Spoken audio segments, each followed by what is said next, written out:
Our next speaker is a man who might be one of the odd ones out in this lineup, since he doesn't really work for, with museums.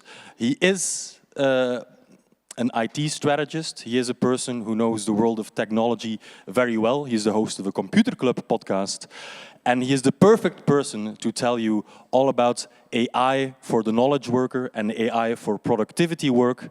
What makes sense, what doesn't, what's useful, what's useless, and he will now tell you all about it with a slight tongue-in-cheek approach.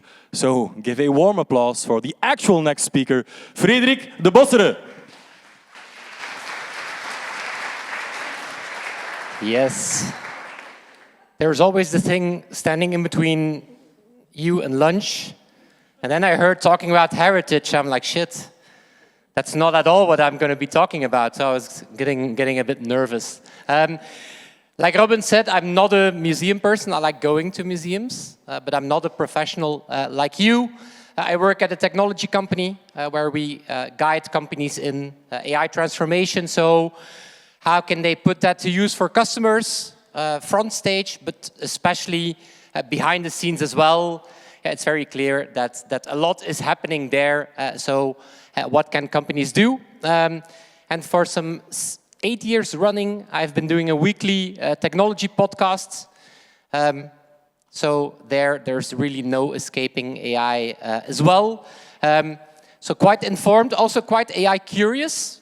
I have to say, if I look at myself, I was quite skeptical on AI and information work, because let's face it, the first few years of ChatGPT were maybe not the most inspiring when it came to creation and production. But if you ask me, there's a definite vibe shift happening. You kind of feel it, that you see smart people putting it to use. So I'm definitely curious as well. But I'm also AI confused. And what am I confused about? I'm confused because on one side I see quotes like this, where somebody says like, we're going to lose social permission if we don't find value for AI kind of now. And you might think, okay, this is maybe an activist, this is maybe somebody who doesn't like big tech, and he wants to say somebody maybe protesting new data centers being built just around the corner for a technology. It's definitely noticeable that it's a polarizing thing. Now, this quote is not by an activist, it's actually by the Microsoft CEO, Satya Nadella, who made these comments. So this is basically one of the biggest AI companies saying that if we don't put this technology to good use, we're going to be losing the support of the people. So that's quite a writing on the wall. And you see that being backed up in numbers. 95%. I can keep throwing these numbers, but 95% is a recent study of companies that are not getting value from AI. You could see that as positive, like 5% is, and for this 5%, it's probably quite a big advantage. But you kind of see that there's a disconnect in between what's being promised and then the reality of companies who have tried it, but these projects, they don't really go anywhere. Like half of AI projects just die a silent death. So that's something. That's you kind of feel the pushback, it's in the air. Or the results, they're disappointing. And then there's this guy. Is there anybody who knows why this person is wearing the hat that he is wearing?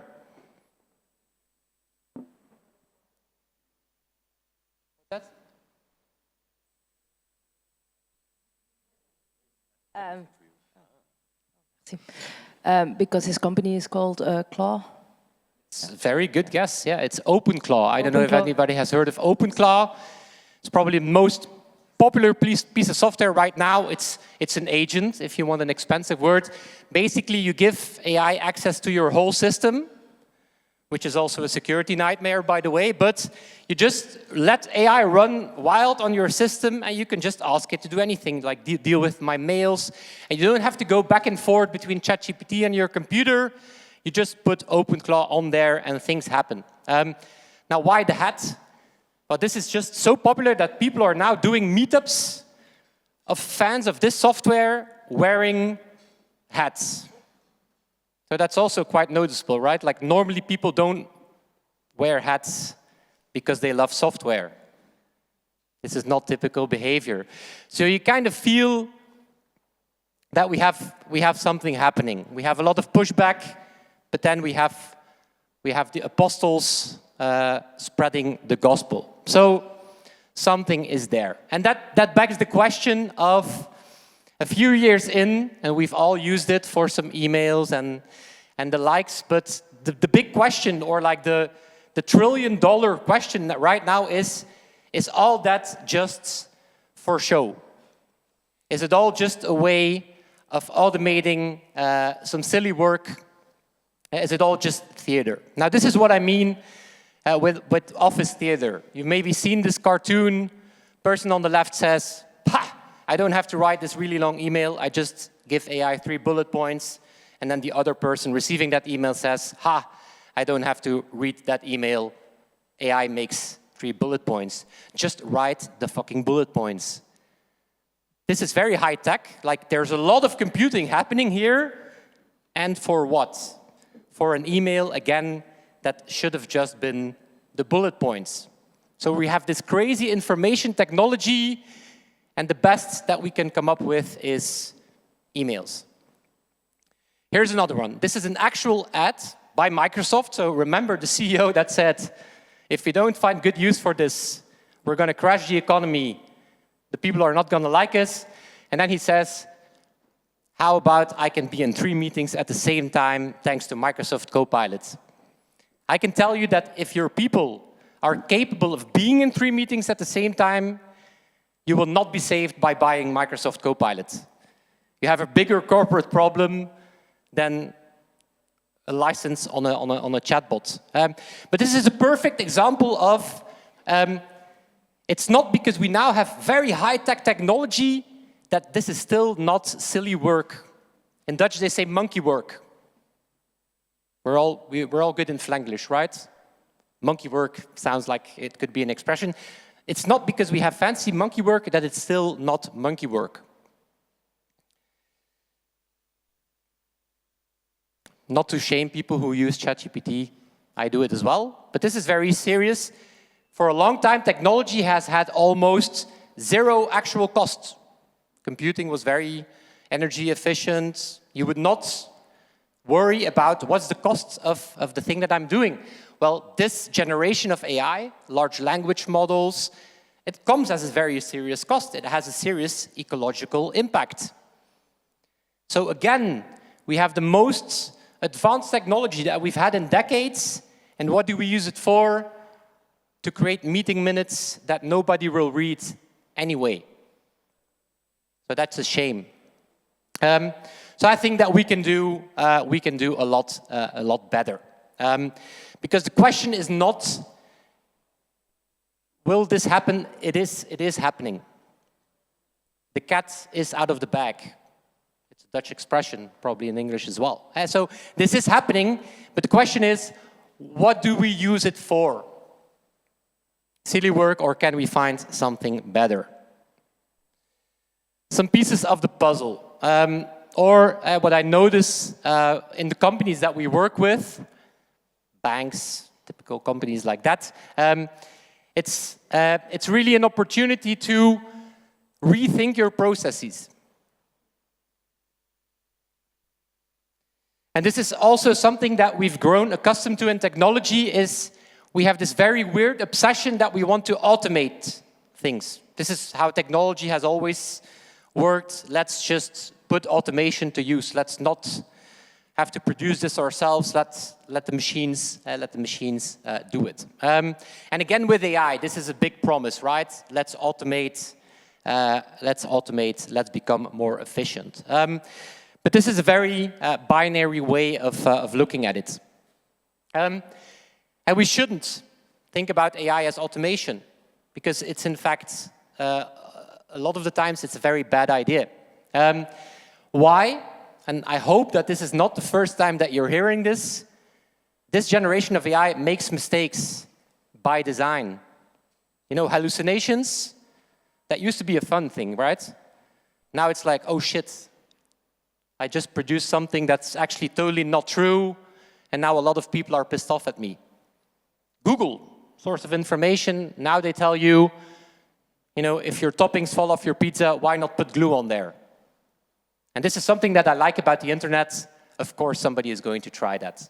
So at least here, we have a sense of humor about that. We kind of feel like if Google says that I shouldn't eat that many stones if food is heavy on my stomach, our radar probably goes off and says, maybe this is not true. But for a long time, we've been taught to believe that a computer is an exact machine. So a lot of times, that radar will not go off. Probably the most 2026 product that you will encounter, this is insurance that you can take as a company if your chatbot goes off the rails and gives wrong information. So you're Brussels Airlines, you just told your passenger that their flight leaves at 2, it left at 11, your passenger pissed off, well, at least now you have some insurance. But you can really ask yourself, like, what are we doing? Like, why are we all of a sudden in this crazy hype thinking that it's a good idea to put technology in front of people that's really good at guessing words, but that's never exactly right as guessing words. And again, don't let any technologist tell you that you can solve for this. You cannot solve for this. You can decrease the number of errors, for sure, but never 100%. So if you have a use case that's built around this needs to be exact, don't do that fully automated. But you don't want to automate things because maybe they're just too important to do that. You know that problem where you have a very busy job and your parents are retired and they're lonely at home, but you're busy, busy, busy. Let's have AI call them and blabber on. And then of course, I get the meeting notes. I see how my mom was doing, and if it's critical, then I can check in with her. Like it's an extreme example. It's a real example, by the way. But you really have to think about, is that the society or is that the economy that we want to go for? Can we not find something better to do? And that's, of course, because looking at it through the lens of automation, it's a very one-dimensional perspective. It really lacks a lot of nuance. This is a framework that we use a lot if you think about AI use cases, like how are we going to putting this to use? It's actually a framework by Google. It's looking at it as a spectrum. It's automation on one side, so fully autonomous system, no human is in there, or it's augmenting. It's where a human is very much in control, and AI is just looking over their shoulder, helping them out, being a sidekick. And that's, again, it's a lot more granular way of looking at what do I want to achieve. So let's say in a commercial context, again, American companies, I like trashing American companies. They can take it. Selling to customers. How about we let AI call my customers? Again, why would you put your customers through this? Like, how is that a good experience if the first contact that they have with you is through a really realistic sounding robot voice? And then there's a Belgian company, Human. They say, let's automate 95% of the work of my commercial staff. Because no commercial staff loves preparing meetings. No commercial staff loves updating the systems after a good conversation. And that's something that AI is a lot better at. So let's free up that time so they can focus on what matters. So that's a call for thinking about where is our added value and where in the process can we add that? Where can we add the human touch, or where is it just too important that we don't want to get it wrong at all? So where do we just need to put a human in between there? It's a funny thing, if you talk about AI, you always talk about humans as well. Like in normal conversations, you would rarely discuss humans. But in AI talks, you do.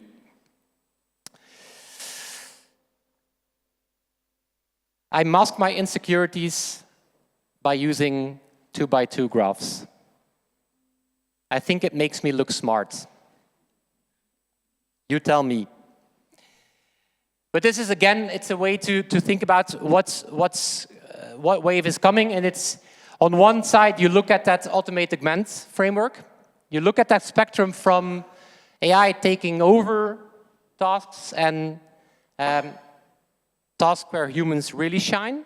And then you also think about what if we add that to the task that we already know, the work that we're already doing, and more creatively, what could we do differently in the future now that we have this technology? And for me, it's a very intuitive way of making sense of what is happening.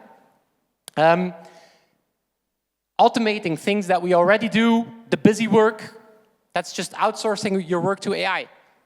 You have hundreds of images, and you need to sift through them to see which don't have an alt text in there. That's not work that you like doing as well. That's work that the machine is really capable of. By all means, give that to computer systems. And then it gets interesting, like, okay, what do we do with that time that we free up? And again, what does this technology enable? What are we now capable of that we weren't capable of before? And then it's like giving people skills that they might not have had. Maybe if you're a conceptual thinker, but you're not a very visual thinker, well, now you can create mood boards that they're not the end products, but they're good enough to, to showcase your vision. And in the past, you would need a colleague, or you would need a freelancer, you need to hire somebody. Now, all of a sudden, you have that power. Being able to speak multiple languages, again, translations, if it's the end product, maybe have that checked by a professional translator. If it's just expressing yourself in communication with somebody in India, that suddenly becomes possible. So if you think about that romantically, it's giving people powers that they just didn't have until a few years ago.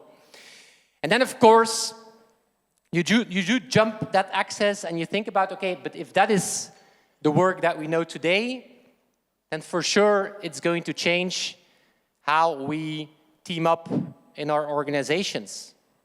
If we can start doing new things and if people can start combining roles, then of course you know that a company in 5 years' time, a team in 5 years' time will look completely different from a team today.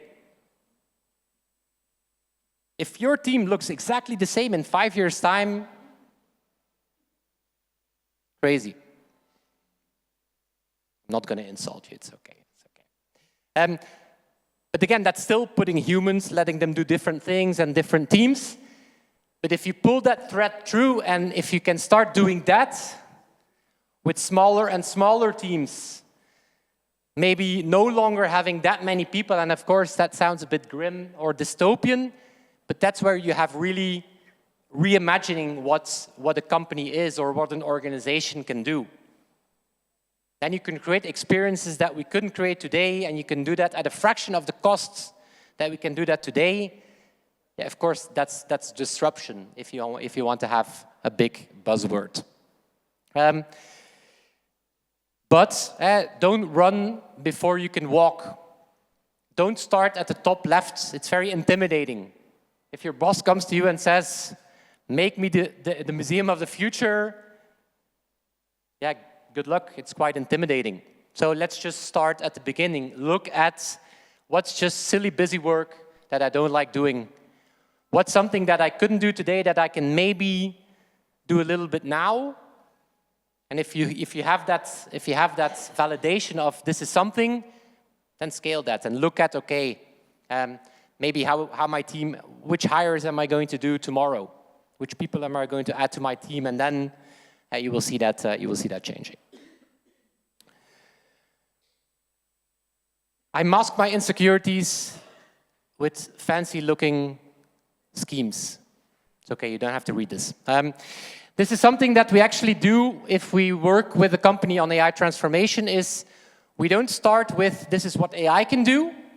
We start with thinking about what is it that you do? Literally, what is it that you do as a company? Think about all the activities. How does that work? Museums.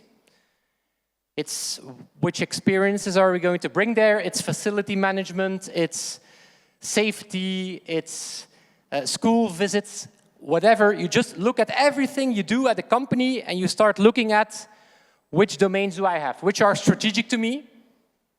Probably the contents of your museum is something that's quite strategic to you. Making sure that the toilets are clean, it's important, it's supporting. And then you just start there. You start looking at what do we do, and you build on that. Typically, the saying is that the more you go to supporting use cases, the more that technology will be available, because it's just a problem that is shared by a lot of people. The things that are very strategic are probably very unique to you, and there you might want to think about how can we do that in a way that really feels ours, but making sure that we have insights into ticket sales. It's probably a solved problem where AI will be available to you. Are there any Claude fans in the room? Not wearing a hat? Claude doesn't have a hat. In my imagination, he has a mustache, but you know, he's called Claude. Skills.md. What is Skills.md? It's actually taking the time, and you don't have to read this, it's actually taking the time to tell Claude or any other agent or any other chatbot, you do it once, you just tell them, this is how I do this. So out of the box, they can do a lot, but you just take some time, and the benefit is that it's in natural language, so you don't have to be a programmer. You can just say, look, this is what I do. If I do my podcast stats, I go to Spotify, I go to this drop-down, I select the last 30 days, and then I push this export button, and then I go to my Google Sheet, and I put them there. All of a sudden, that's 10 minutes every week that you don't have to do it. And that adds up. And you can really build that. If I do case studies for clients, so if we publish a case on our website, I just tell it, look, this is our tone of voice, this is the messages that we really want to highlight. This is the language that we like to use, stuff like that. It doesn't happen automatically. I still have to do the interviews. I still have to talk to the clients, but I don't have to spend time going through all these interviews and getting all that points. That happens. And I free up a lot of time that I'd much rather spend talking to other humans instead of writing. And I still have to curate that as well. So also part of that skill is I always ask it, give me a few variations on this. This is not rocket science, but it's very interesting. It's in a way, it's thinking about yourself as a computer. And not every task is a computer task, but some are. Like if you can express it as a recipe, which is what this is, it's just a recipe for how you do your tasks. If you can express it like that, it's probably a good AI use case. If you can't, and it's not. But it's codifying your skills. And that makes you think, and that's the second part of the puzzle. It's also about rethinking, what is my role? That sounds a bit philosophical, but it kind of is. Like, what is it that I really do if I think about that? And if I reduce, again, the human computer very simplistically, creation, it's been said, that's about taking inspiration and making something new. Taking input, output. You can see that I'm a technology person. I have a very romantic view of the world. Input, output. And for a long time, we were not threatened by computer systems. We're not threatened by a computer system if it can do math better than us. But we're suddenly very threatened if it can do inspiration, or if it can do creation, which was long thought to be something uniquely human, and all of a sudden, that kind of happened. But we shouldn't feel threatened, because when it comes to inspiration and AI, I think that this is, apart from the fact that it was built on the biggest theft of intellectual property in history, So let's ignore that fact for a quick second. They stole it, it happened. You can think about that what you want, but all of a sudden we have all the inspiration in the world accessible. So at least that theft was good for something. We shouldn't feel threatened about this because we are, in fact, and again, here's my romantic view of you, we're copying machines. Are there any hip-hop fans in the room? You can tell the difference between East and West Coast hip-hop. It sounds a lot different. You know what that difference in sound is? It's the sound of rainy days and subways, or topless cars and palm trees. These creators, they don't live in isolation. They are copying machines. They look around, they hear, and then they turn that into art. So that is nothing new, and we should not feel intimidated by the fact that people do like brainstorming with AI. Don't shame people because they brainstorm with AI. Because it's very powerful, because this is something that we do a lot. I had the pleasure of talking to the head of creativity at Google. They have a lot of people, so they have somebody who is in charge of creativity. That's like a lot of pressure on your job title. But there are studies saying this. He calls it rivers of thinking. And we're all like this. If you do brainstorming, you kind of fall back on the mental models that you know.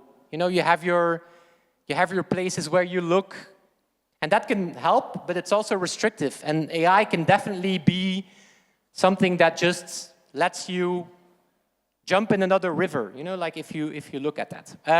But that requires new skills. Brainstorming with AI, that's learning how to get that inspiration. But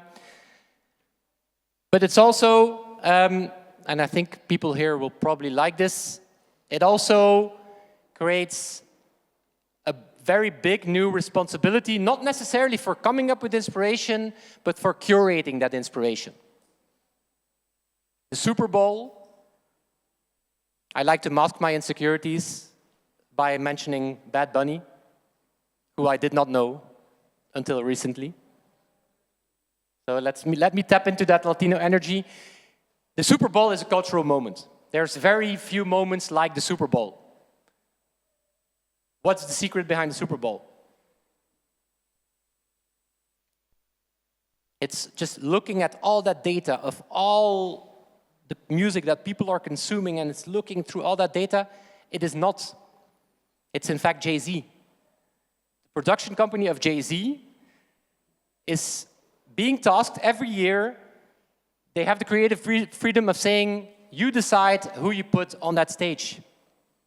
So that's not a computer, it's just somebody who has taste.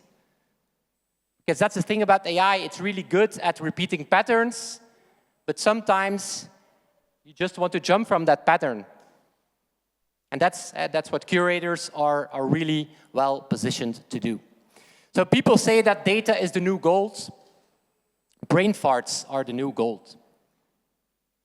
Best things that have happened in our company were always the things that in the brainstorm were set for fun and that kind of started living a life of their own. I remember in lockdown, we couldn't do a conference, so we said, could we do radio, like with the studio, and maybe make that happen? We couldn't. 4 months later, we did. It was the coolest thing that we did in a long time. So I think that we will rediscover just the value of somebody who has a hunch. Somebody who says, I know that everything would indicate that we do A, but let's do B.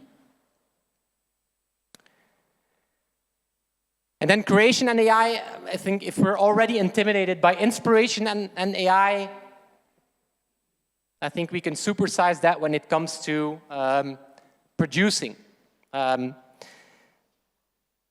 that's because, and it's no wonder that we feel threatened, it's because that's the effort required to produce something, text, images, video, audio, it has effectively become zero. Apart from the fact that that ice bear, his house is getting smaller every day, the cost of production has dropped to almost zero. And you would be surprised how many industries make money on the fact that they produce something. Agencies and the likes, it's just, I made an experience, you pay me because I made this. I put in the sweat, I send you the invoice. So of course, that's a huge roller coaster, because that just really shakes up that just having the craft of creating something does not mean that you're a creative or that you are creative. So I think on that roller coaster, the good news is that there's a few directions that we can take. Shifting left, fancy way of saying, get involved. Lunch is needing to happen as a lunch alarm.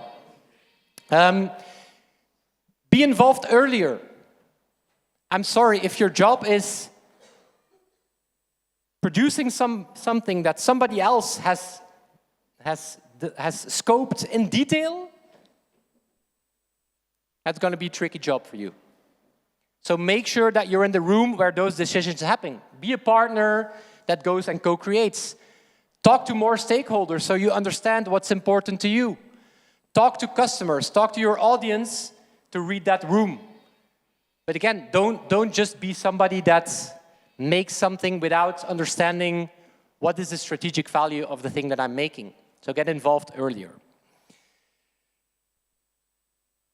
Another way or another direction that you can take is you shift up. So what AI has done is that it has democratized certain skills. Being able to produce language, being able to make a translation, being able to generate a photo, stuff like that. So it becomes more democratized. We have lowered the floor. More people can do this. You will still have people who have crafts, but they need to raise that ceiling. They need to show, if a lot more people are capable of photography, that I'm just going to be an even better photographer. And sorry, you don't want to do the stupid photography. You want to show what is the value. And in the short term, that's a discussion that you will need to have with a lot of people. If you're a creative person, yeah, you will be pressured. Like, oh, if AI can do this, but it's up to you to show, here's what the new standard is. Steph, that you will meet this afternoon, he's a really good example of a branding professional that's just saying, like, this is what I can do if I use AI tools. So again, it's putting pressure on craft. But technology has always done that. That's a very simple way. Technology has always made things more accessible, and craftspeople have not gone away. They just have to show this is what a professional can do with these tools. Shifting right, it's building systems. Again, if you're now a communication professional, if you just write the text piece by piece and you tell your colleague or you tell your client or you tell your partner, this is the text, that's not cutting it. You have to say, these are the texts, and this is the language system that I've built around it. So as of now, everything that you do on social media, everything that you do for all these communications, you can do that good enough based on the system that I made for you. If you make one illustration, that's not going to cut it. You have to make an illustration system so that people can start using that themselves as well. So it's becoming a systems thinker. And then I would normally tell you, if you meet a 360 person, run for the exits. But now, kind of, we're starting to get there, where, again, maybe you're good at language, you're not that good at visual, but maybe you're good enough that you can take some tasks of that. So you can be a lot more rounded as a professional. And I think apart from specialists, which again have to show where the new standard is, we will need a lot of generalists. We will need a lot of people who are actually quite good at a lot of things, and they will be supported in a lot of those things, but somebody has to orchestrate that. So that's good news if you don't really have a skill. Okay. And then one more thing is that we also have to rethink quality. Or we have to be mindful of the quality bar. Is there anybody who has heard of vibe coding? Vibe coding, it's a cool term. Vibe coding is you build software by talking to Claude or another AI agent. And that kind of works-ish. And the ish here is doing a lot of work. It's quite easy to get something that's working just good enough, and maybe that's fine. Maybe you have an app to keep track of where your bike is at the train station, because you always forget that stuff on Monday after a Friday. That's good enough. But don't use that if you're going to be building an experience that millions of people have to use every day. So it's about expectations. But it's cool. If you want to see the most American AI ad ever, this is an ad for a vibe coding tool. So this is an actual cowboy typing on his laptop. I discovered that there's an accessory for cowboys to keep their laptop around your neck, as you do, as you're driving a horse. So from what I gather, this cowboy is developing an app to count the cows. So again, for this cowboy, probably good enough. Positively, a lot more people will be able to write software that solves something very simple for them. A lot of potential. But we have to pay attention. If you have vibe coding, this is vibe graphing. It's by OpenAI. Worldwide press moment where they are proud to announce that GPT-5 makes less mistakes. And this is the graph that they use. If you look at that attentively, it's completely wrong. So it's very ironic to, in a graph that has to show that your AI is better at not making mistakes, you actually make a very basic mistake. And you could say, wow, OpenAI, you have a lot of confidence in your technology, that you're just using it like that, you're eating your own dog food. Or you could say, you're actually very sloppy when it comes to quality. Like the whole world is watching and nobody has checked this graph. And that's, I think, a real danger that we have about AI is that if we start relying on it too much, we go on autopilot and that quality bar is taking a dive. For a long time, we've been told that we have to worry about fake news. People deliberately creating misinformation, and that's definitely a thing. But what I worry more is just fake information. It's not producing misinformation, it's consuming information that's just wrong and being okay with that. Because it sounds like information. And that's every answer that you get from a chatbot, know that it's not an answer, it just looks like an answer. But if you're not awake, you will take those mistakes. My father-in-law, he's a professor of philosophy. So what I like doing to throw him off is I just give him like, Dirk, what would Plato think about social media? And then you see his computer going like, whoa, pff. Or, hey, Dirk, would Sartre be on TikTok? And he always answers very seriously. Would the Greek philosophers use VR? Plato, would he use VR? Pff, crazy. But you have to think about the Enlightenment philosophers, for who that truth was the ultimate goal of humanity. Information was the biggest thing in the universe, and now we're all taking something that looks like information and we are taking that at face value. You have to wonder what happened there. So again, I think that we can do better. But we have to think about that. And that's something that I really hate if you listen to big tech companies. It's like, yes, this wave is coming, that's true, but we're not We're not beach balls that don't have an opinion. We can, in fact, have an opinion. We are humans, and we have an impact on the technology that we use. But we have to think about that. We have to think about what is the future that we want to see. So in recap, I think that